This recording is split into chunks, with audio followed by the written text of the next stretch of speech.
dalam hati, kasih-Mu tiada duanya.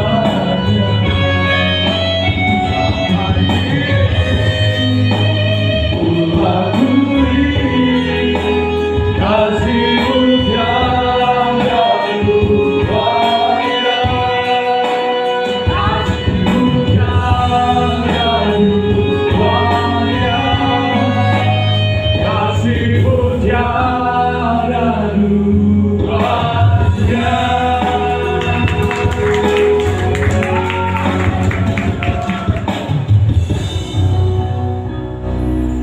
Terpujilah Engkau Tuhan kami Yesus Kristus.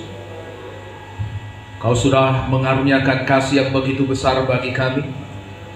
Sungguh benar Tuhan, kasih-Mu tiada duanya bagi kami. Kau berikan kasih yang terbesar dengan mati di kayu salib untuk menebus kami. Kau menebus kami, Kau membenarkan kami, Kau menjadikan kami anak-anak Allah, berkuasa di bumi. Kau berikan segala kuasa di sorga dan di bumi bagi kami, supaya kami bisa menjadi saksi-saksi-Mu yang berkuasa di bumi. Terima kasih Tuhan untuk berkat-Mu, untuk anugerah-Mu. Dan sebentar lagi kami akan mendengarkan firman-Mu. Roh Kudus, Kau memakai mulut bibir hamba-Mu untuk memperkatakan kebenaran firman-Mu di tengah-tengah kami, sehingga umat-Mu Tuhan berjalan dalam seluruh kepenuhan-Mu, semuanya dalam keadaan sehat kuat di dalam nama Yesus, memiliki semua janji-janji Allah dalam hidupnya. Terima kasih Tuhan, berkati waktu-waktu ini. Roh Kudus silakan bekerja di dalam nama Yesus. Ada kelepasan, kebebasan, kesembuhan. Ada kuasa Tuhan yang bekerja dengan dahsyat di tengah-tengah kami, di dalam nama Yesus Kristus. Terima kasih Tuhan. Dan Engkau setan iblis, roh jahat, Engkau kuasa-kuasa gelap, kami patahkan, kami hancurkan segala pekerjaan setan. Kami perintahkan Kau pergi di dalam nama Yesus Kristus. Dalam nama Yesus. Terima kasih, dalam nama Yesus kami berdoa. Semua kita yang percaya berkata amin. Ya, silakan duduk saudaraku.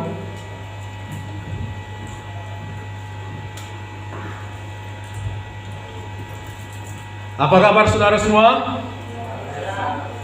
Kurang kuat. Apa kabar? Sehat luar biasa, diberkati Tuhan, amin. Ya. Puji Tuhan saudaraku, hari ini kita akan belajar lagi dari firman Tuhan mengenai kuasa perkataan. Amin. Coba katakan padanya, kawan kanan kiri saudara, perkataanmu memiliki kuasa. Perkataan kita bisa melepaskan kehidupan atau kematian. Amin saudaraku. Oke, jadi hari ini kita semua dengar firman Tuhan sungguh-sungguh. Mari kita buka dari Markus 11 dari ayat 23.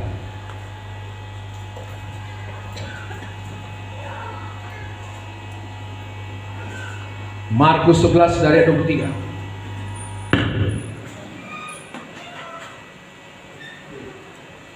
Dapat saudara? Atau dari ayat apa aja? Dari ayat 12, lebih lengkap lagi. Markus 11 dari ayat 12 mengenai Tuhan Yesus mengutuk pohon ara. Dapat? Oke. Keesokan harinya, sesudah Yesus dan ke-12 muridnya meninggalkan Betania, Yesus merasa lapar, dan dari jauh ia melihat pohon ara yang sudah berdaun. Ia mendekatinya untuk melihat kalau ia mendapat apa-apa pada pohon itu. Tetapi waktu ia tiba di situ, ia tidak mendapat apa-apa selain daun-daun saja, sebab memang bukan musim buah ara. Maka katanya kepada pohon itu, jangan lagi seorang pun makan buahmu selama-lamanya. Dan murid-muridnya pun mendengarnya. Haleluya saudaraku. Haleluya. Jadi waktu Yesus sedang lapar, dia mencari di pohon ara, daunnya lebat, tapi dia tidak mendapat apa-apa di situ. Lalu saudaraku, Yesus mengutuk pohon itu. Yesus berkata kepada pohon itu. Amin. Apa kata Yesus? Mulai dari hari ini, jangan lagi seorang pun makan buahmu selama-lamanya. Dan Yesus, saudaraku, dia sengaja mengatakannya dengan kuat supaya murid-muridnya bisa mendengarnya. Amin. Dikatakan, saudaraku, murid-murid Yesus mendengarnya. Kok aneh nih Pak ya? Kok kita bisa berkata kepada pohon? Haleluya, saudaraku. Tapi saudaraku, Tuhan Yesus memberikan contoh bagaimana kita harus berdoa sesungguhnya. Amin, saudaraku. Oke, kita lanjut ke ayat 20. Pohon ara yang sudah kering, nasihat Yesus tentang doa. Jadi ini saudaraku, nasihat Tuhan Yesus tentang bagaimana harus berdoa. Perhatikan, amin. Jadi banyak kita, saudaraku, cara berdoa kita salah. Haleluya. Jadi Tuhan mau mengajari bagaimana cara berdoa yang benar. Jadi perhatikan sungguh-sungguh. Ayat 20. Pagi-pagi ketika Yesus dan murid-muridnya lewat, mereka melihat pohon ara tadi sudah kering sampai ke akar-akarnya. Jadi saudaraku, waktu dikutuk Tuhan Yesus pertama kali, seolah-olah belum terjadi apa-apa. Amin. Tapi saudaraku, besoknya mereka lewat pohon ara itu. Petrus memperhatikan, ini kan pohon yang dikutuk Tuhan Yesus kemarin ini. Lalu dia bilang, guru, lihat ini, pohon yang kau kutuk sudah kering sampai ke akar-akarnya. Jadi saudaraku, waktu pertama Tuhan Yesus mengutuk pohon ara itu, sebenarnya pohon itu langsung mati. Amin. Tapi yang mati itu masih berupa akarnya. Jadi dari luar, sepertinya belum terjadi nampak manifestasi apa-apa. Haleluya, saudaraku. Tapi setelah 24 jam kemudian, baru nampak. Sampai akar-akarnya, daun-daunnya, semuanya, saudaraku, pohon-pohonnya menjadi kering. Nampak manifestasi. Haleluya. Lalu, maka teringatlah Petrus akan apa yang telah terjadi. Lalu ia berkata kepada Yesus, Rabi, lihatlah, pohon ara yang kau kutuk itu sudah kering. Yesus menjawab mereka, percayalah kepada Allah. Aku berkata kepadamu, sesungguhnya barang siapa berkata kepada gunung ini, beranjaklah dan tercampaklah ke dalam laut, asal tidak bimbang hatinya, tetapi percaya bahwa apa yang dikatakannya itu akan terjadi, maka hal itu akan terjadi baginya. Amin. Jadi dengan kata lain, saudaraku, Tuhan Yesus pun berkata, bukan aku aja yang bisa melakukan itu. Engkau pun kalau kau percaya, engkau juga bisa berkata kepada gunung ini, beranjaklah dan tercampaklah ke dalam laut, asal tidak bimbang hatimu, tapi percaya apa yang kau katakan itu akan terjadi, maka hal itu akan terjadi bagimu. Haleluya. Oke, kita akan mempelajari, saudaraku, mengenai firman Tuhan ini. Amin. Yang pertama, saudaraku, di sini dikatakan kita harus berkata kepada gunung. Gunung ini, saudaraku, bisa gunung persoalan, gunung penyakit, gunung masalah kita. Amin. Yang sering terjadi, kita orang Kristen berdoa kalau kita punya persoalan, punya masalah, Tuhan, tolonglah pindahkan masalah ini. Tolonglah Tuhan, singkirkan masalah ini.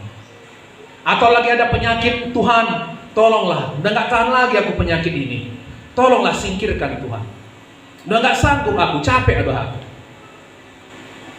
Apakah ini cara berdoa yang benar? Tidak. Ini, saudaraku, kita memberitahu Tuhan betapa besarnya masalah kita. Amin.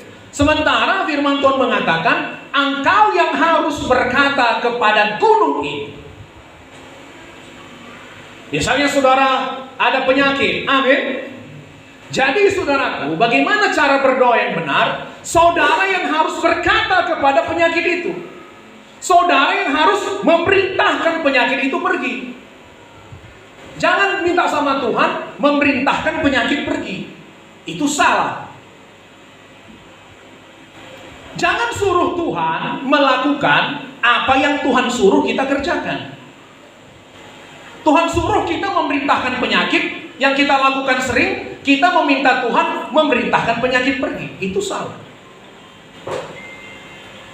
Haleluya, saudara. Haleluya. Saudara mengerti ini? Amin.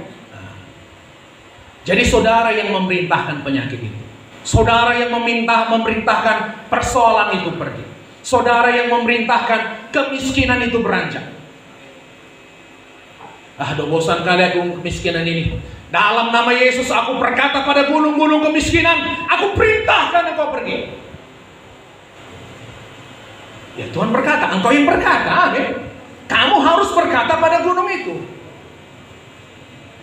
Haleluya, saudara. Iya. Oke.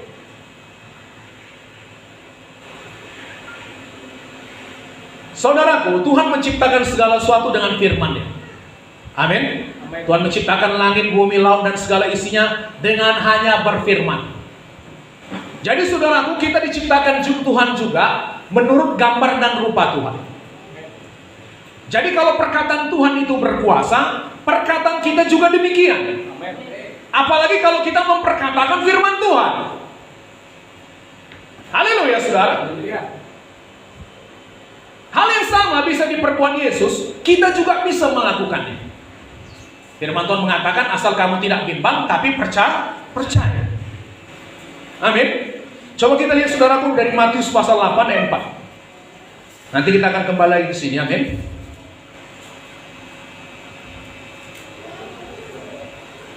Matius 8 dari ayat 4.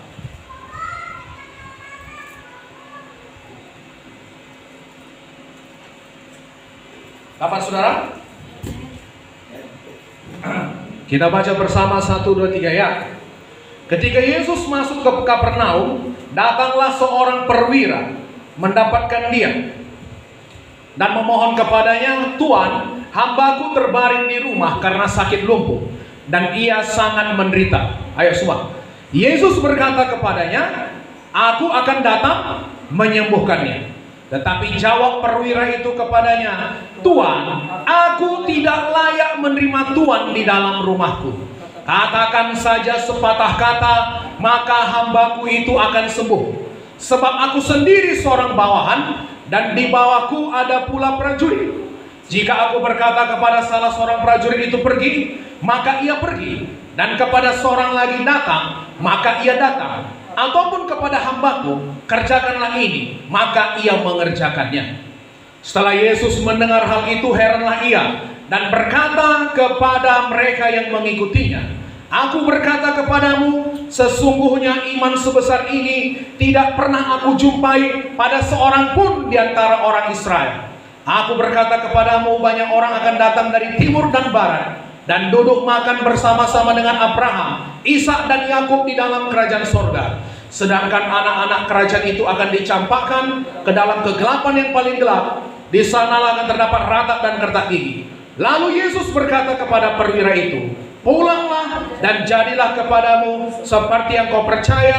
Maka pada saat itu juga sembuhlah hambanya.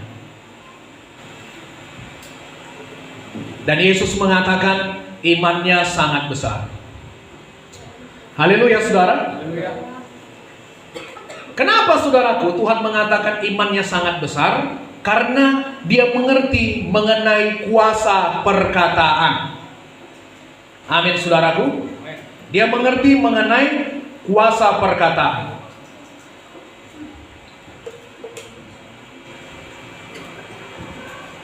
Coba saya baca ya. Dari ayat 9 dari bahasa Indonesia masa kini, terjemahan Alkitab bahasa Indonesia masa kini, dari ayat 9. Sebab saya pun harus tunduk pada perintah atasan, dan di bawah saya ada juga prajurit-prajurit yang harus tunduk pada perintah saya. Kalau saya menyuruh seorang prajurit pergi, ia pun pergi. Saya mengatakan kepada yang lain, mari sini, ia pun datang. Dan kalau saya memerintahkan hamba saya, buatlah ini, ia pun membuatnya. Haleluya, saudara. Jadi firman Tuhan mengatakan saudaraku, bahwasanya dia berkata bahwasanya kalau dia memiliki bawahan, bawahannya itu harus tunduk kepadanya. Amin. Bawahannya itu harus tunduk kepadanya. Saudara mengerti ini? Saya punya atasan, saya harus tunduk pada atasan saya. Saya punya bawahan, bawahan saya harus tunduk pada perkataan saya. Saya berkata sepatah kata, hamba-hamba saya mematuhinya. Atasan saya berkata sepatah kata, saya mematuhinya. Amin, saudaraku. Dalam kemiliteran atau kepolisian, saudaraku, perintah atasan itu sangat penting. Amin. Kalau saudara menolak perintah atasan, saudara bisa kena sanksi, kena pecat, di penjara, atau saudaraku kalau ada misalnya prajurit menolak untuk ikut perang, dia bisa ditembak mati. Halo, saudara di sini jangan ngantuk, amin. Apa yang saya sampaikan yang penting. Jadi saudaraku, dia mengerti mengenai kuasa perkataan. Tahukah saudara bahwasanya Tuhan sudah menempatkan saudara berkuasa atas sakit penyakit? Amin, saudara.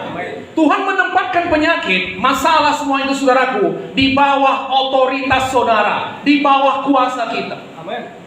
Jadi saudaraku sama seperti tadi katanya, kalau aku perintahkan bawahanku pergi, maka dia harus pergi. Kalau aku bilang kemari, maka dia harus kemari. Kalau aku bilang kerjakan ini, maka dia harus mengerjakan.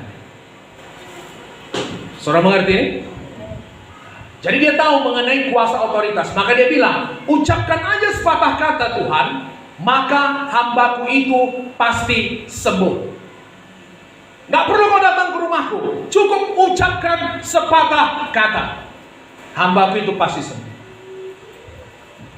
Haleluya, saudaraku. Haleluya. Jadi ada kuasa yang luar biasa dari satu buah perkataan.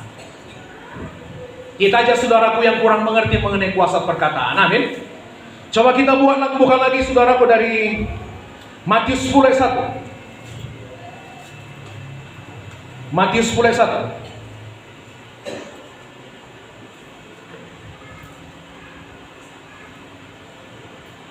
Dapat?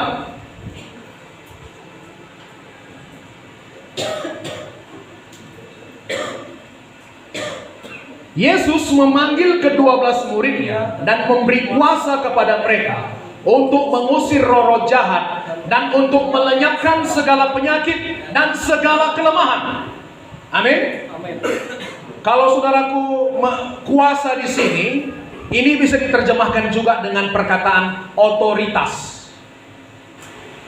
Saudara bayangkan saudaraku, saudara pernah melihat seorang polisi di tengah jalan, polisi lalu lintas? Kalau polisi lalu lintas mengangkat tangan begini, apakah kendaraan berhenti? Kenapa?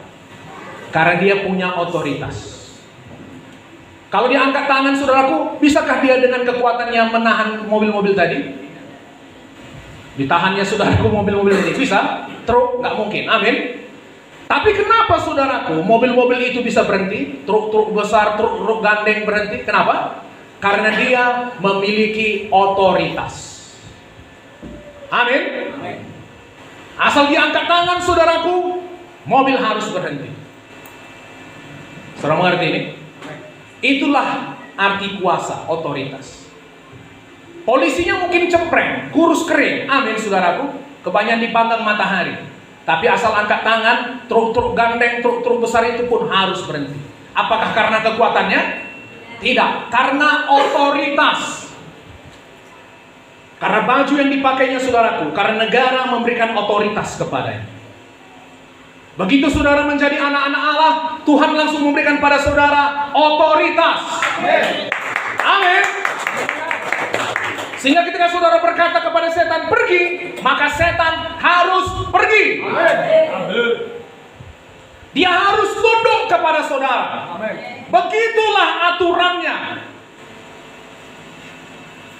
Saudara mungkin orang yang paling menyedihkan di antara orang-orang yang percaya kepada Yesus. Amin saudaraku. Saudara mungkin kurus kering, mungkin agak jelek muka saudara, maaf ya. Tapi begitu saudara berkata kepada setan, setan, demi nama Yesus aku perintahkan kau pergi. dengan otoritas yang diberikan Tuhan kepadaku, engkau harus tunduk padaku. Maka setan harus pergi. Haleluya, saudara. Mungkin dia awalnya, saudaraku, macam berusaha meronta atau bagaimana, tapi dia harus tunduk, dia harus patuh kepada saudara. Itu yang disebut dengan otoritas. Tuhan menempatkan setan, iblis, penyakit-penyakit di bawah otoritas saudara. Haleluya, saudaraku. Jadi waktu saudara berkata, di dalam nama Yesus aku perintahkan penyakit pergi, maka penyakit itu harus pergi. Karena dia berada di bawah otoritas saudara. Amin. Saya kasih contoh. Ada nggak, misalnya saudaraku, seorang militer, dia mungkin sudah sekitar 30 tahun mengabdi di kemiliteran, amin. Tapi pangkatnya mungkin hanya, saudaraku, sersan lah kita bilang. Lalu ada yang baru tamat akademi militer. Kalau orang tamatan akademi militer berapa, apa pangkatnya? Letnan 2 ya. Jadi saudaraku, begitu yang tamat militer ini baru dilantik dia, saudaraku, ditugaskan. Ini mungkin baru selesai ya, baru masuk dalam kedinasan saudara. Lalu yang ini sudah puluhan tahun mengabdi. Kalau jumpa sersan sama letnan 2, yang mana hormat? Sersan. Kenapa? Karena secara kepangkatan dia di bawah. Tapi Pak, dia sudah puluhan tahun mengabdi di kemiliteran. Seperti itulah dia, saudara. Amin. Jadi istilahnya setan itu di bawah saudara pangkatnya. Amin. Setan itu di bawah saudara pangkatnya. Haleluya. Saudara tahu di mana saudara ditempatkan Tuhan? Tuhan menempatkan kita, mendudukkan kita bersama-sama dengan Kristus di sorga. Amin. Halo. Haleluya. Tuhan menempatkan kita, mendudukkan kita bersama-sama dengan Kristus di sorga. Di mana itu? Di sebelah kanan tahta Allah Bapa. Amin. Jauh lebih tinggi dari segala pemerintahan, penguasa, kerajaan, nama yang bisa disebut. Haleluya. Haleluya, saudara. Amin. Pemerintahan setan, iblis, malaikat, segala macam, saudara, jauh melebihi itu. Yes. Kita gereja ditempatkan bersama dengan Kristus. Yesus kepala, gereja adalah tubuh. Amin. Pernah saudara lihat kepala terpisah dari tubuh? Hah? Bagaimana kalau saudara datang ke gereja ini hanya kepala saja yang datang? Atau tubuh saja yang datang? Saya pun bingung, ini siapa ya? Tubuh seperti Ibu Sinura. Haleluya, Bu, saya bilang. Tapi nggak ada suara. Senyap. Kenapa? Kepala tinggal di rumah. Di mana ada kepala, di situ ada tubuh. Amin. Yesus bersama Bapa di sorga, di sebelah kanan. Kita juga di sebelah kanan tahta Allah, didudukkan bersama dengan Kristus. Amin. Haleluya. Situlah posisi kita, saudaraku, memerintah jauh lebih tinggi. Jadi makanya perkataan saudara itu sangat penuh kuasa. Haleluya, saudaraku. Setan harus mendengar apa kata saudara. Dia harus tunduk. Itu aturan mainnya. Jadi saudaraku, nanti kalau saudara ngusir setan, dalam setan pergi, kau harus tunduk pada saya. Aku tidak mau. Gimana kira-kira? Awalnya dia mungkin menolak. Dia akan mau mencobai saudara dengan keraguan. Amin. Tapi kalau saudara berdiri teguh dalam otoritas saudara, mengetahui posisi saudara di dalam Kristus, maka dia harus pergi. Begitu juga dengan sakit penyakit, saudara. Haleluya, saudara. Haleluya. Maka dikatakan tadi, katakan aja sepatah kata. Perwira ini mengerti mengenai otoritas, kuasa, dan dia mempraktekkannya setiap hari. Amin, saudaraku. Asal bosnya, asal atasannya berkata, dia pasti, saudaraku, harus mewujudkannya. Kalau dia berkata kepada bawahannya, bawahannya pun harus patuh pada ucapan. Amin. Saudara punya otoritas di dalam Kristus. Amin. Saudara punya kuasa dalam Kristus. Amin. Karena posisi saudara sangat tinggi, memerintah bersama dengan Kristus. Haleluya, saudara. Haleluya. Masih semangat?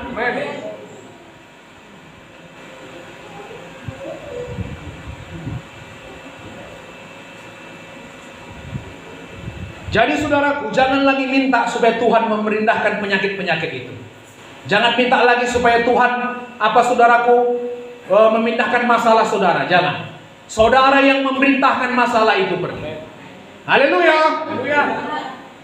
Dalam nama Yesus, perintahkan kemiskinan menyingkir dari hidup saya.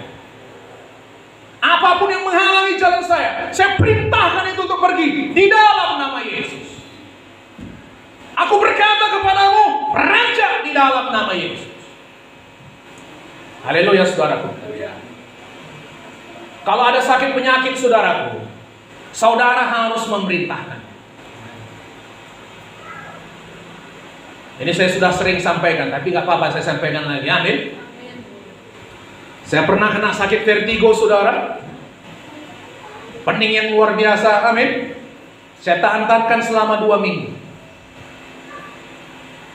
Lalu saudaraku, saya pikir, saya waktu itu udahlah jangan makan obat, saya pikir.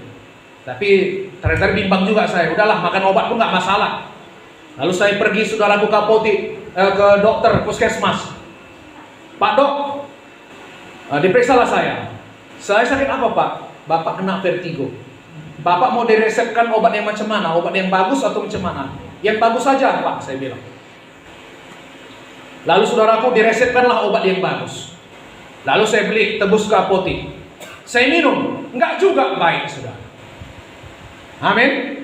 Lalu saya saudaraku sudah sampai pada satu titik jenuh, titik muak. Saya sudah capek dengan penyakit ini, saya sudah muak dengan penyakit ini. Amin. Lalu saudara tahu apa yang saya perbuat? Saudara, kalau vertigo itu bergerak gini aja itu sudah pening. Begini aja sudah pening, mau tumbang. Apa yang saya buat? Saya praktekkan iman saya. Iman harus disertai dengan tindakan. Amin. Saya mulai memerintahkan penyakit vertigo itu pergi. Saya katakan, hai vertigo, aku berkata padamu, pergi dalam nama Yesus.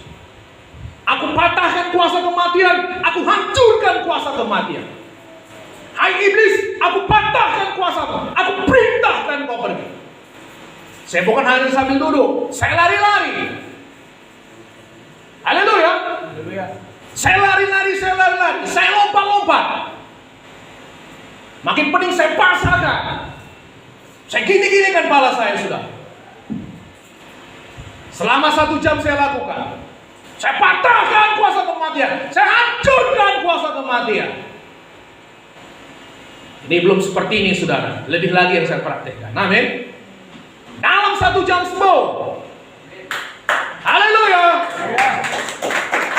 Dalam 1 jam sembuh. Lalu saya pikir, kenapa saya harus sakit selama 2 minggu? Kalau dalam 1 jam saya bisa sembuh. Haleluya saudara. Saya bisa berdoa, Tuhan tolonglah singkirkan vertigo ini. Engkau mengasihiku Tuhan. Engkau cinta padaku. Ditambah dengan nangis-nangis, amin saudara. Tapi sesuatu tidak terjadi. Kita harus mulai bertindak sesuai dengan apa kata firman Tuhan. Kamu harus berkata kepada penyakit. Amin. Saya pernah lagi saudaraku kena alergi. Tak kenapa begitu saya bangun langsung bengkak. Saya pikir, apa yang salah saya makan selama ini? Yang biasa kok saya makan. Pernah bengkak di sini saudaraku. Mau kebaktian minggu. Macam mana saya ngomong, saya pikir. Haleluya saudara. Apakah enggak? Haleluya. Kan sangat tidak memberkati. Lalu saudaraku, apa yang saya buat? Saya enggak pergi ke dokter, enggak. Tapi ini tergantung iman saudara. Amin. Apa yang saya perbuat? Saya perintahkan alergi-alergi itu pergi. Dalam nama Yesus aku berkata pada alergi, aku perintahkan kau pergi dalam nama Yesus. Haleluya saudara. Dalam nama Yesus aku patahkan kuasa alergi. Aku perintahkan kau pergi dalam nama Yesus. Dan saudara tahu, saya sembuh. Amin saudaraku. Amin. Masa saya makan saudaraku saya toeng. Saya pernah kumpul sama kawan-kawan saudara, sama teman-teman sesama hamba Tuhan. Lalu cerita mengenai alergi-alergi. Haleluya. Cerita mengenai alergi-alergi. Dia bilang, anakku kena alergi, aku bawa ke dokter spesialis. Aku pernah kena alergi, aku pergi ke dokter spesialis. Saya pikir kalau saya pergi ke dokter spesialis, berapa harus kena, kan begitu saudara? Saya bilang, saya tidak pergi ke dokter spesialis. Lalu bagaimana sembuhnya? Oleh bilur-bilur Yesus. Saya perintahkan penyakit itu pergi dalam nama Yesus. Haleluya saudara. Pernah lagi saudaraku sakit di sini, mungkin saraf terjepit. Saya perintahkan dalam nama Yesus. Amin. Ini yang Tuhan katakan, iman sebesar ini tidak pernah aku lihat. Tuhan suka kesembuhan seperti ini. Amin saudara. Dia heran, iman sebesar ini gak pernah aku lihat bahkan di antara orang Israel. Iman yang mendesak terus. Amin. Saudara pun kalau apa penyakit saudara, jangan berhenti, serang terus. Ini saudaraku, banyak saya lihat orang-orang sekarang sakit apa namanya? Sakit kepala, batuk. Jangan bilang lagi musim. Saudaraku, tidak ada musim di mana firman Tuhan tidak bisa bekerja. Amin. Haleluya. Haleluya. Lawan. Amin. Asal beragak enak. Kutuki. Amin. Dalam nama Yesus aku kutuki kau batu. Dalam nama Yesus aku perintahkan belum bila pergi. Dalam nama Yesus aku sehat, aku kuat. Dalam nama Yesus.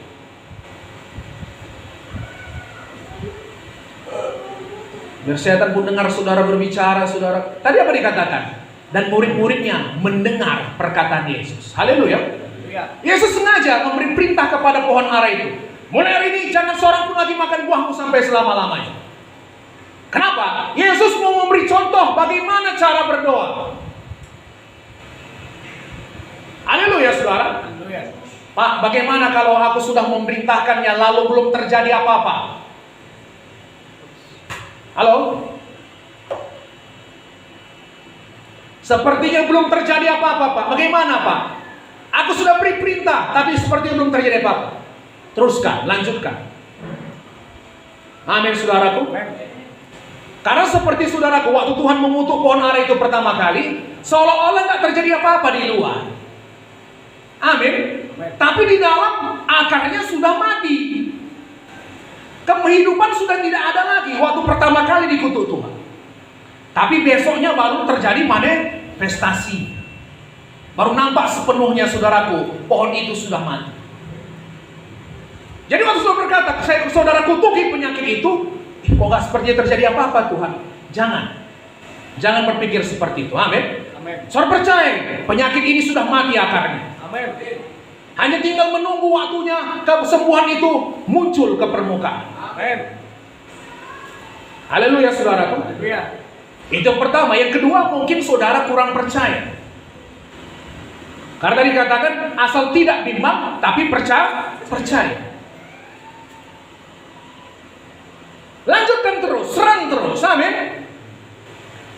Saudara pernah melihat apa saudaraku? Kopi, gelas berisi kopi. Yang belum pernah melihat kopi, coba katakan saya. Semua ada pasti pernah lihat. Amin. Saudara misalnya lihat apa saudaraku? Ada segelas ada gelas penuh dengan kopi. Macam mana cara untuk membuat kopi ini menjadi bening, airnya bersih? Bagaimana caranya? Taruh dia di bawah pet atau tuangkan air terus menerus. Amin. Nanti saudara coba di rumah. Lama-lama saudaraku, air itu akan menjadi bening, bersih. Kopinya semuanya keluar. Amin. Mungkin mungkin waktu awal saudara memperkatakan dalam nama Yesus, aku perintahkan penyakit pergi. Mungkin masih banyak ketidakpercayaannya. Seperti kopi tadi, saudaraku. Ketidakpercayaan semua di dalam. Mungkin karena saudaraku sudah terlalu lama sakit. Amin. Lalu saudaraku, apa yang saudara perbuat? Terus perkatakan, terus ucapkan, terus perintahkan. Itu seperti menaruh air ke dalam kopi tadi. Haleluya, saudara. Lama-lama dia akan menjadi bersih. Amin.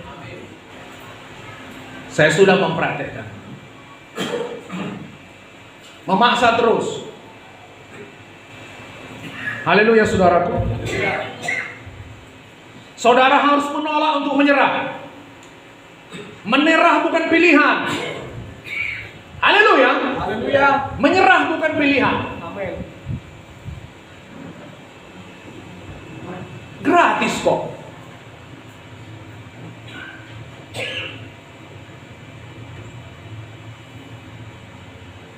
Lawan dengan iman yang teguh, firman Tuhan mengatakan. Haleluya, saudaraku.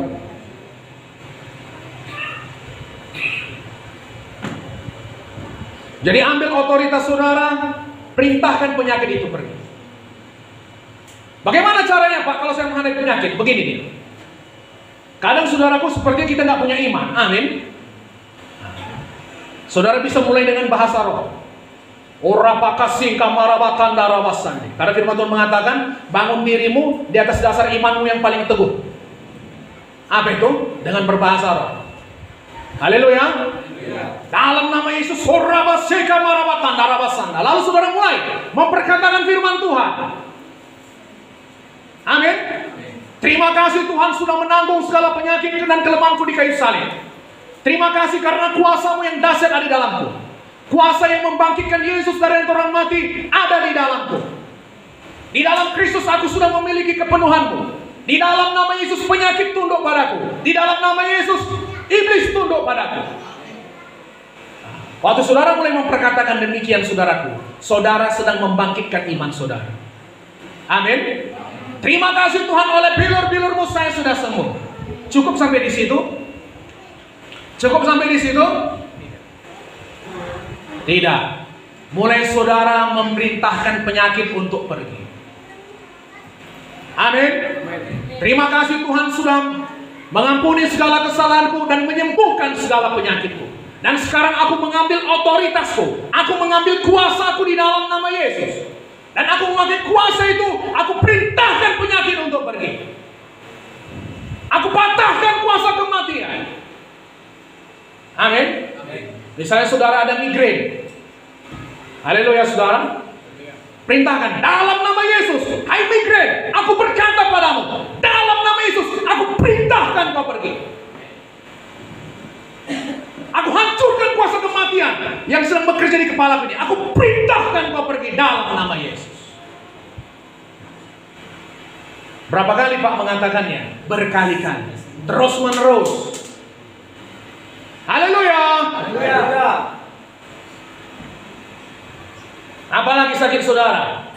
Stroke. Hal yang sama katakan saudara. Seluruh tubuhku dipenuhi dengan kuasa kebangkitan Tuhan.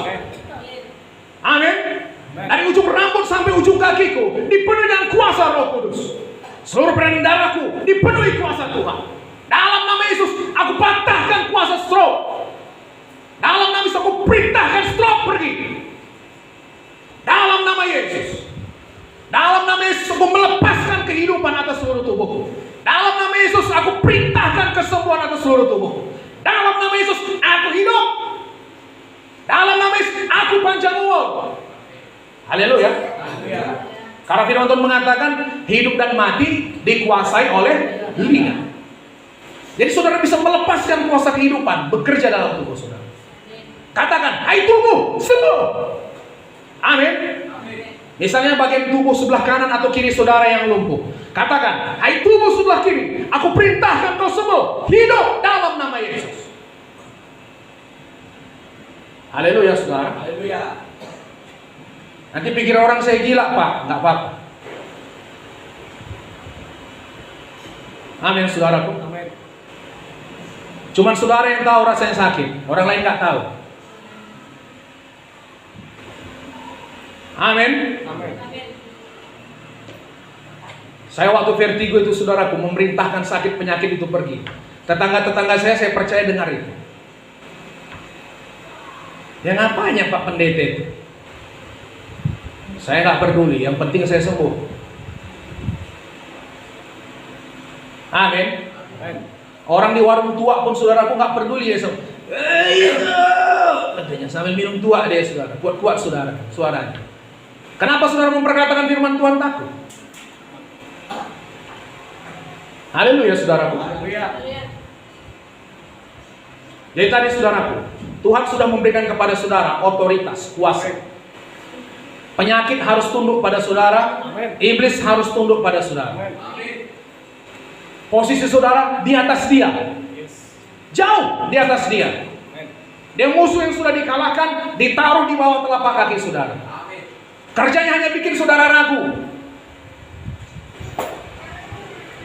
Amin saudaraku.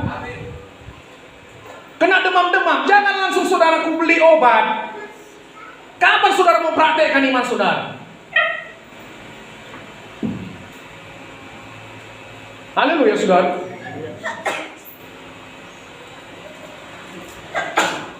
Jangan langsung beli obat. Saya dulu saudaraku sebelum saya punya pengertian seperti ini, saya pernah batuk dulu selama sebulan. Batuk-batuk. Tapi saya memutuskan dalam hati saya tidak akan mau makan obat. Waktu dulu masih sekolah Alkitab, amin. Saya belum memiliki pengertian seperti itu. Aku gak mau makan obat, aku beriman, aku percaya. Tapi saya tidak tahu saudaraku, bahwasanya iman itu harus diperkatakan. Kita harus memerintahkan penyakit pergi. Saya belum tahu. Saya bertanya, tahan aja. Lalu kemudian saudaraku, suatu hari saya gak tahan lagi. Udahlah Tuhan, kalau minum obat pun gak masalah, saya pikir. Lalu di situ Tuhan memperkatakan sesuatu dalam hati saya. Apa katanya? Sekalipun tidak ada dasar untuk berharap, namun Abraham berharap juga dan percaya. Oh, nggak Tuhan, nggak makan obat aku, saya bilang. Amin saudaraku. Tuhan datang menolong saya. Amin. Saya percaya saya pasti sembuh. Saya sembuh. Memang waktu 1 bulan untuk sembuh. Kenapa? Saya belum mengerti seperti saat ini. Kalau saudara sudah mengerti seperti saat ini, saudara nggak perlu menunggu sampai 1 bulan. Haleluya saudaraku. Apa memang harus diperkatakan Pak? Iya, begitulah caranya. Haleluya saudaraku. Macam Minang ini juga nanti di rumah perkatakan.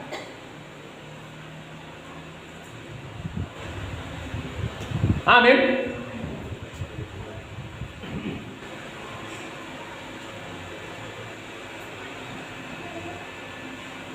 Sorry berkati sejauh ini. Coba kita buka lagi dari kitab Markus 11.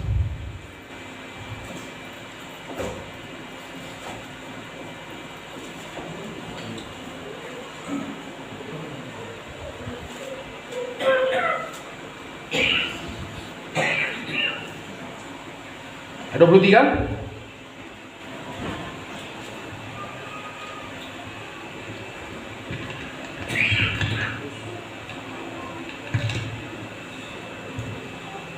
Coba saudara baca bersama 1, 2, 3 ya. Aku berkata kepadamu. Ayo belum semua. 1, 2, 3 ya.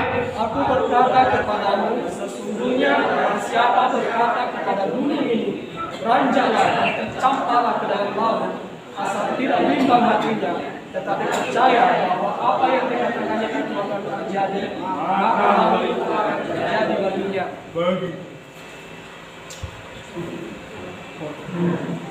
Asal tidak bimbang hatinya, tetapi percaya bahwa apa yang dikatakannya itu akan terjadi.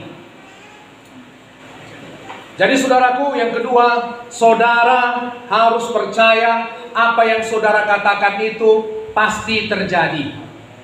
Halo, perhatikan sini. Jangan kemana-mana pikiran saudara. Amin. Saudara harus sampai pada titik di mana saudara percaya apa yang saudara katakan itu pasti terjadi. Amin. Seorang atasan, pimpinan saudaraku, tentara misalnya, kalau dia berkata sesuatu, dia mengharapkan, dia percaya anak buahnya pasti melakukannya. Saudara pun demikian. Amin. Saudara harus percaya dengan hati bahwasanya apa yang saudara katakan itu pasti terjadi. Haleluya, saudaraku. Jadi bagaimana kita sampai pada tempat itu, saudaraku? Kita bisa mempercayai apa yang kita katakan itu akan terjadi. Saudara mulai sungguh-sungguh dengan perkataan saudara. Amin. Saya pun saudaraku, ya bukan saya bilang saya sempurna, enggak. Sering juga saya gagal dalam hal ini. Amin. Kadang kita berjanji saudaraku, misalnya datang jam 8, tapi saudaraku kita sering molor. Itu namanya saudaraku kita tidak percaya apa yang kita katakan itu akan terjadi. Haleluya. Aku datang besok, tapi kita saudaraku mangkir. Kita tidak menepati perkataan kita. Kita tak sungguh-sungguh dengan perkataan kita. Kita tidak menepati perkataan kita. Halo? Jadi kalau saudara mau perkataan saudara berkuasa, mulai saudara sungguh-sungguh dengan perkataan saudara. Amin. Amin. Amin. Saudara harus yakin dengan apa yang saudara katakan. Saudara nggak berjanji kalau saudara nggak bisa menepatinya. Kalau saudara sudah berjanji, saudara harus berusaha untuk menepatinya. Haleluya. Nggak bisa lagi main-main dengan perkataan kita, saudara. Kalau saudara mau supaya apa yang saudara katakan itu terjadi. Haleluya, saudaraku. Coba kita buka Roma 10 ayat 10.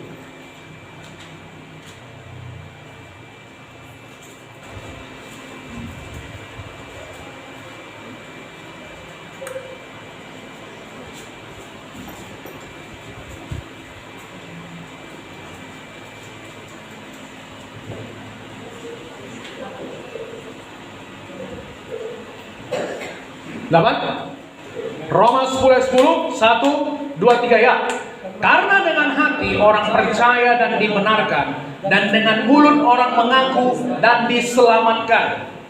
Jadi perlu ada pengakuan dengan mulut, disertai dengan kepercayaan dari hati. Amin. Saudara harus mempercayai apa yang saudara ucapkan. Amin. Hati dengan mulut saudara harus menyatu. Jangan mulut saudara mengucapkan ini, tapi hati saudara beda. Aku cinta padamu deh, tapi bohong. Itu nggak satu, mulut dengan hati. Waktu saudara mengucapkan sesuatu janji pada perempuan, Dek, aku akan mencintaimu seumur hidupku. Dia, saudaraku, sudah megang janji saudara. Amin. Tapi nggak nampak dia, tapi bohong. Itu namanya mulut saudara dengan hati saudara nggak menyatu. Saudara nggak mempercayai apa yang saudara katakan. Sementara si perempuan sudah mempercayai dengan segenap hatinya apa yang saudara perkatakan. Haleluya, saudara. Jangan jadi, kalau di sini ada pria-pria penebar pesona, bertobat. Perempuan juga demikian. Amin, saudara. Jangan pasang 2, jangan pasang 3. Kalau mengatakan hanya kau dalam hatiku, Dek, memang saudara betul-betul memasukkannya. Haleluya, saudara. Dia bisa yakin, dia bisa tidur dengan nyenyak. Waktu saudara berkata, hanya kau di hatiku, Dek, memang betul. Mata saudara mengatakannya, amin. Mulut saudara mengatakannya, hati saudara mengatakannya. Dan tindak tanduk saudara pun demikian. Hanya kau di hatiku, Dek. Perempuan cantik, saudara. Itu udah gak satu hati, satu pikiran dengan satu hati, amin. Satu mulut saudara dengan hati saudara nggak menyatu. Apa saudara mau mencari orang yang bisa dipercaya?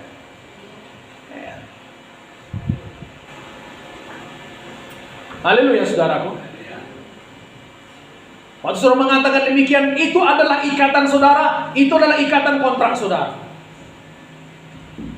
Memang kita belum sempurna, tapi saudara berusaha keras untuk menepatinya. Amin. Kenapa perkataan Tuhan berkuasa? Karena dia selalu menepati janjinya. Karena dia selalu menepati perkataannya. Makanya apa yang diucapkannya berkuasa. Ada otoritas bersama perkataannya. Karena apa? Dia bisa dipercaya. Amin.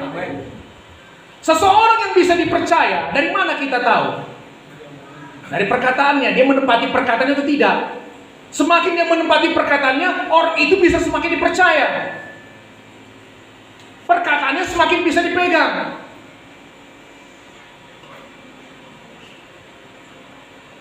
Dalam nama Yesus setan pergi. Setan bilang, enggaknya dia percaya apa yang dia bilang. Terakhir dia bilang, tapi bohong. Setan pun bilang, saudara ya kan? Setan balikkan perkataan saudara kepada saudara, tapi bohong. Nggak ya percaya dia apa dikatakannya. Amin saudara. Begitu cara melatih. Haleluya. Perkataan kita harus bisa dipegang. Kalau nggak bisa saudaraku, berjanji, saudara bisa rasa misalnya susah saudara menepatinya, lebih baik bosan berjanji. Tapi kalau saudara sekali berjanji, usahakan untuk menepatinya. Amin. Haleluya saudaraku. Saudara anak-anak Tuhan yang perempuan laki-laki, perkataan saudara bisa dipercaya. Dalam bisnis saudara bisa dipercaya. Amin. Di mana-mana saudara bisa dipercaya. Percayalah, kalau saudara bisa dipercaya, gak susah bagi saudara untuk naik, untuk dipromosikan.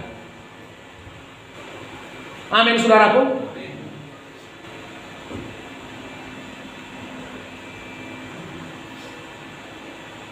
Banyak orang punya uang, tapi susah nyari orang percaya.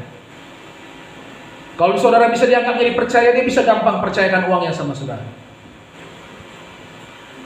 Saudara bisa bekerja tanpa modal, hanya modal kepercayaan. Amin. Tapi saudaraku, kalau sudah kita nggak bisa dipercaya, kemanapun udah susah itu. Amin. Jadi jangan ada lagi saudaraku kita yang suka-suka berdusta di sini, suka-suka menipu. Haleluya saudara. Kita anak Tuhan, anak kebenaran. Ucapan mulut kita memperkatakan kebenaran, bukan bohong. Amin. Amin.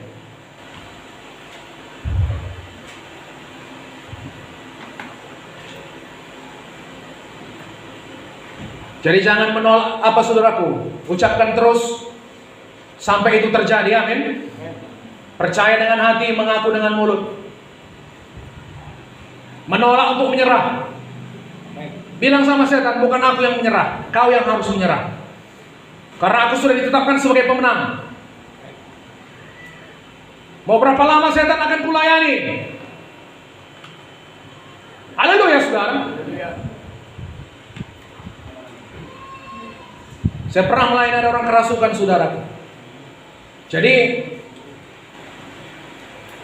waktu kami datang sudah ramai di rumah itu. Masing-masing saudaraku yang datang ini buatnya caranya untuk melepaskan orang yang kerasukan ini. Ada yang main sembur, ada yang main jerango, segala macam lah. Jadi begitu kami datang saudaraku, saya perintahkan dalam nama setan keluar. Mulai meronta dia, tidak lagi ada harapan. Saya katakan, saya lawan. Selalu ada harapan dalam Kristus Yesus. Dia sudah menjadi milik kami katanya. Tidak, dia milik Yesus. Setan mau berapa lama kau saya layani, saya bilang. Haleluya. Nggak lama saudaraku, bebas. Setan perlu melihat keteguhan hati kita. Amin. Minta sama Tuhan, Tuhan bajakan semangatku. Berikan ku hati yang teguh, percaya pada janji-janjimu. Tidak mau menyerah sebelum itu terjadi. Haleluya saudaraku. Itu makanya perlu saudara latih iman saudara terus menerus. Amin. Asal ada penyakit, jangan saudaraku langsung minum obat. Praktekkan dulu. Lawan dulu. Amin. Sorry berkati. Mari kita bangkit berdiri.